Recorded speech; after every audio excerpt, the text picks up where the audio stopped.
Okay, so what's your topic? Homelessness in Orlando. How did you pick the topic?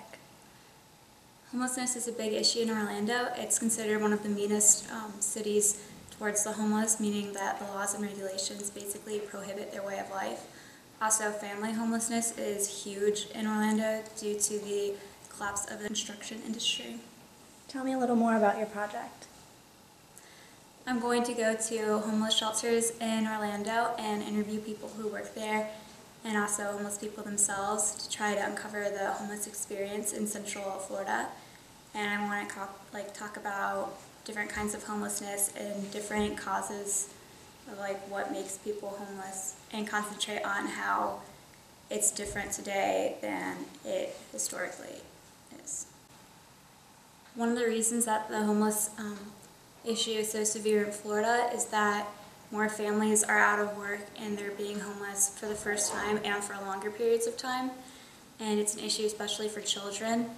And the poverty rate for children in the U.S. is 1/4. It's the first generation since the Great Depression that's technically considered to be raised in hard times.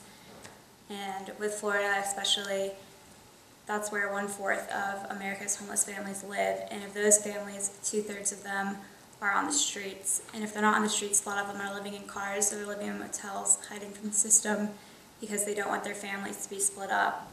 And shelters will often split up families based on gender.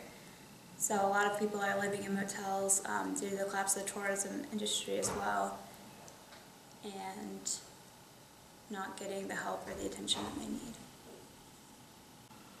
School buses have had to reroute their daily schedules to accommodate the mass amount of children who are living semi-permanently in motels. The government needs to consider ways that they can fix the homeless problem by addressing the causes of homelessness instead of the symptom itself. And policymakers kind of turn a blind eye or they criminalize the homeless by outlawing panhandling and sleeping in public parks and things like that, when really they should try to be advocating for people who are homeless, because a lot of homeless people have their fundamental human rights inactivated. If they don't address it, it's only going to get worse because so many kids are growing up in poverty and on the streets. So it's something that needs to be seriously reconsidered. One of my research methods is a discourse analysis on newspaper and magazine articles published about homelessness in Orlando. I'm also going to be looking at news clips from 60 Minutes and talk about the way that homelessness is talked about basically by the public. And my second research method is going to be conducting interviews with people at shelters, and by people at shelters I mean staff and the homeless themselves. Also scholars such as James Wright, who's a leading academic on Central Florida homelessness, and the mayor of Orlando, who is Buddy Dyer.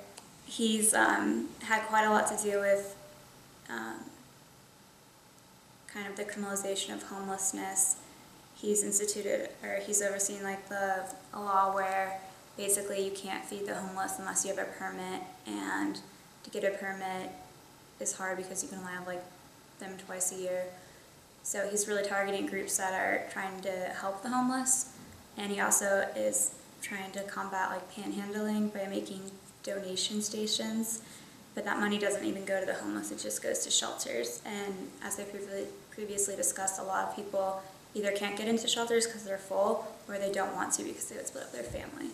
So a lot of the times his alternative methods aren't really that helpful.